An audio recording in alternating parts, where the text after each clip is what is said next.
As a judge on the Great British Bake Off, Prue Leith is famous for her jolly, no-nonsense attitude and firm but fair comments about the elaborate cakes painstakingly created on the show. And off-screen she's no different. Within a few minutes of talking to her, it's clear she knows exactly what she likes and what she doesn't. Take the state of the nation's wardrobe, for instance. "I do think older women aren't brave enough," says Prue. "They seem to think in the winter they have to wear boring colors. Everybody is in a black or grey coat." Not Prue. At 79, with her brightly collared dresses, bold jewellery and funky glasses, she's become a bit of a style icon since she started presenting the hugely popular Channel 4 show. "I always dress brightly. I'm sitting here in a lime green jersey and a multicolored cardi with a big necklace and earrings," she says. "When I'm signing books, a lot of women say to me they admire what I wear. I look at them, and they're all in beige. I say, take a chance, buy a red jumper." Prue is just as opinionated about wolf whistling, which hit the headlines last year after there were calls for it to be classified as a hate crime.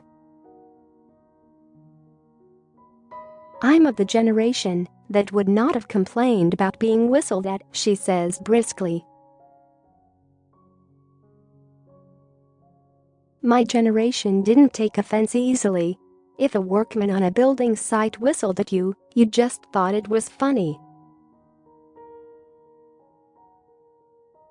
You didn't think it was insulting," she adds. "We had a different attitude. I suppose we were a bit more resilient." "I don't want men to become so frightened they can't tell the woman she's looking great." That's crazy. Prue says she misses the attention she used to get in her younger days. "I remember when I turned 50 or 60, nobody ever whistled at me. I thought, oh dear, I'm now the famous invisible woman you become after the menopause."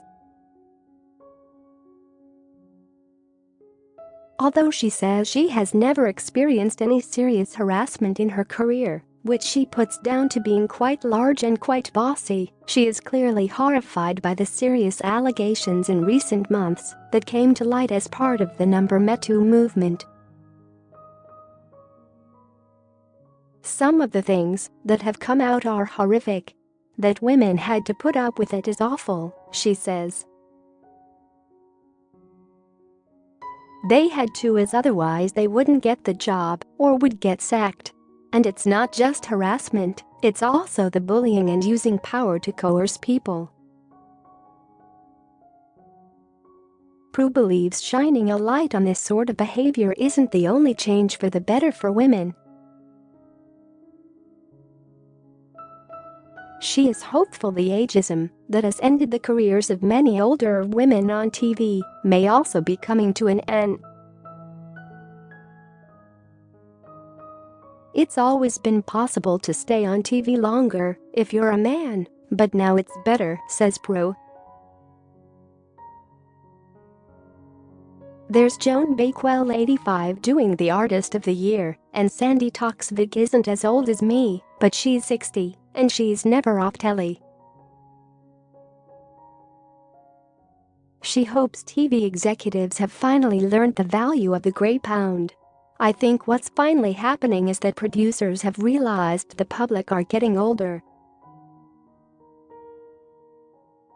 They've realized the grey audience matters, which they didn't before.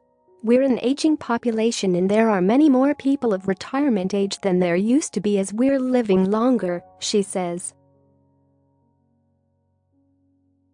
"Very often, these are the people who have the money to go to the movies and buy books or have the time to enjoy a cultural life.